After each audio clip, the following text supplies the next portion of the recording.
أعوذ بالله من الشيطان الرجيم. بسم الله الرحمن الرحيم. ويوم يحشر أعداء الله إلى النار فهم يوزعون حتى إذا ما جاءوها شهد عليهم سمعهم وأبصارهم وجلودهم بما كانوا يعملون. وقالوا لجلودهم لم شهدتم علينا قالوا أنطقنا الله الذي أنطق كل شيء وهو خلقكم أول مرة وإليه ترجعون. سورہ حامیم السجدہ، سورہ نمبر 41 آیت نمبر 19 سے آگے کی آیت ہے۔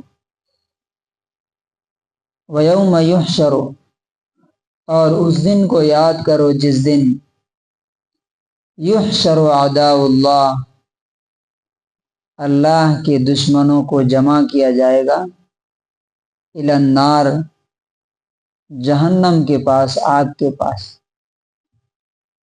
فہم یوزعون، اور ان کو روک لیا جائے گا، حتی اذا ما جاؤوہا، یہاں تک کہ جب سب کے سب اس کے پاس آ جائیں گے، شہد علیہم سمعہم،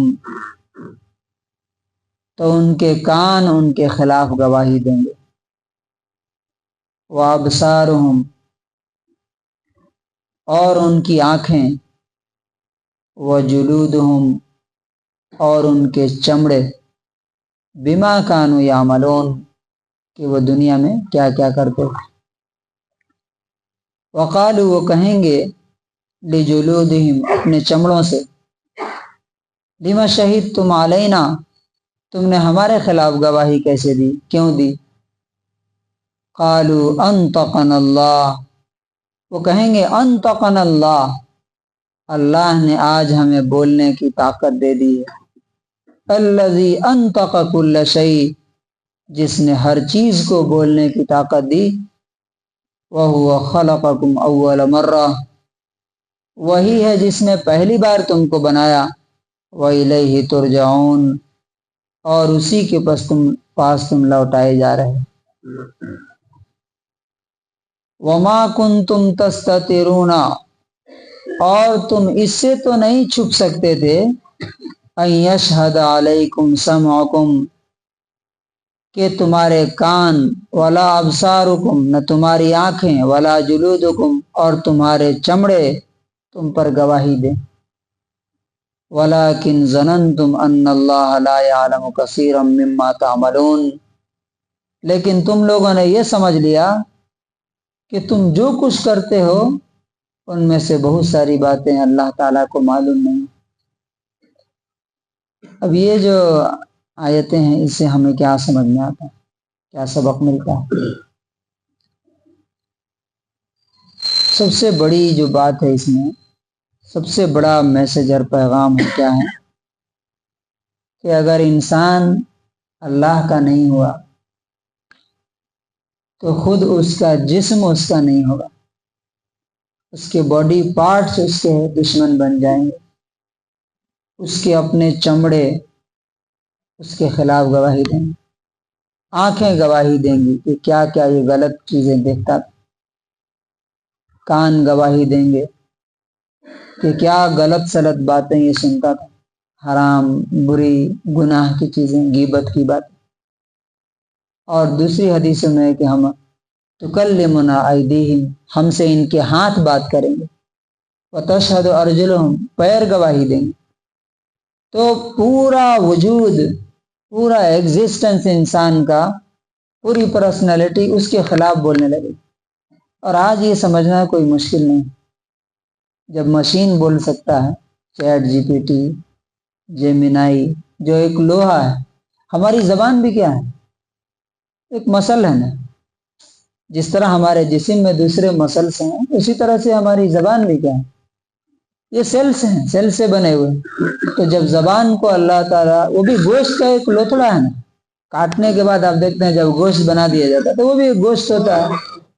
تو جب زبان سے اللہ تبارک و تعالیٰ بلوا سکتا ہے، بات کرا سکتا ہے، تو پھر ہاتھ پیر سے، چمڑوں سے آواز کیسے نہیں آ سکتی؟ ضرور آئے گی. اور اس وقت انسان کہے گا اپنے جسم کو، اپنی باڈی کو، تم ہی ہمارے خلاف بولنے لگے، جبکہ ہم تو تم کو بچانے کے لیے یہ سب جھوٹ بول رہے تھے کہ ہم نے یہ نہیں کیا، ہم نے غلط نہیں کیا، ہم نے گناہ نہیں کیا، ہم نے شرک نہیں کیا، ہم نے بدعت نہیں کی، ہم نے نمازیں نہیں چھوڑی، ہم تو تمہیں پروٹیکٹ کرنے کے لیے ایسا کر رہے تھے. تو یہ پورے پارٹس آف باڈی کیا بولیں گے؟ نہیں. آج اللہ نے ہمیں بولنے کی طاقت، یعنی دنیا میں تم جو کچھ کرتے تھے ہمیں بولنے کی پرمیشن نہیں تھی، اللہ نے ہمیں طاقت نہیں دی تھی، ہم نے نہیں بولا، نہیں روکا، کیونکہ اللہ ہی نے ہمیں بنایا تھا. اللہ چاہتا تو دنیا میں بلوا سکتا ہے، لیکن آج اللہ نے بولنے کی طاقت دے دی ہے اور آج ہم تمہارے خلاف گواہی دیں. اب اللہ تعالیٰ آخری بات کیا بولا اس میں؟ کہ تم دنیا سے چھپ سکتے ہو، لوگوں سے چھپ سکتے ہو، ماں باپ سے چھپ، بیوی سے چھپ کے گناہ کر سکتے ہو، بچوں سے کر سکتے ہو غلط کام، لیکن کیا تم اپنے کان سے چھپ سکتے ہو؟ کیا کان کاٹ کے کہیں رکھ دو گے تب جا کے گناہ کرو گے؟ آنکھ نکال سکتے ہو کیا کہ چلو آنکھ نکال کے رکھ دیتے ہیں تب کوئی گناہ کریں؟ چمڑے، ان سے تو نہیں بچ سکتے، یہ تو تمہارے ساتھ ہی رہیں گے اور تمہارے ہر کام پر یہ گواہ بنتے جاتے. اور اس سے آگے کی چیز آپ دیکھیں، اس دن ہر چیز بولے، زمین بولے گی، فرشتے بولیں گے، ہمارے ایٹماسفیئر میں ساری چیزیں بولے گی، ہمارے برین میں. آج تو یہ ریسرچ آج بتا رہی ہے، کل ہی میں سن رہا تھا کہ جب انسان مرتا ہے تو آخری لمحے میں اس کی زندگی کی پوری فلم اس کے سامنے اسکرین کی طرح گھوم جاتی، کیا کیا کیا کیا اس نے کیا، اور انسان افسوس کرتا ہے کہ کاش میں نے یہ کر لیا ہوتا، وہ کر لیا ہوتا، وہ کر لیا ہوتا، ریگریٹ اس وقت ہوتا. تو اور یہ کس لیے آدمی انسان ایسا کرتا ہے؟ وہ سمجھتا ہے کہ اللہ تعالیٰ کو کیا پتا. اللہ تعالیٰ کہتا ہے کہ تمہارے ہر حرکت میں، ہر سکون میں ہم موجود رہتے ہیں، تم جو کچھ بھی کرو اور سب تمہارے سامنے آئے گا. تو کنکلوژن اور خلاصہ کیا ہے کہ انسان کو نہ اپنی چاہت اور ڈیزائر سے غلط کرنا چاہیے، نہ بیوی بچوں کے، نہ کسی دوست کے، نہ سوسائٹی کے پریشر سے، نہ حکومت کے دباؤ سے، کیونکہ یہ ہمارا جسم ہم ہی بچا سکتے ہیں، ہم ہی اسے جہنم میں لے آ کے ڈال سکتے ہیں. اور اپنے بچوں کی بھی فکر کرنی چاہیے کہ کل وہ بلیم نہ کریں کہ یہ بڈھا جو ہے خود جا کر کے نماز پڑھتا تھا، سجدے کرتا تھا، سب کچھ کرتا تھا، ہمیں کبھی اس نے بتایا نہیں. اللہ تعالیٰ اسی کو سزا دیجیے، اسی کو جہنم میں بھیجیے، کیونکہ اس نے کبھی بھی ہمیں اس طرح سے موٹیویٹ نہیں کیا، پریشرائز نہیں کیا جس طرح سے دنیا کی چیزوں کے بارے میں ناراض ہوتا تھا، غصہ ہوتا تھا.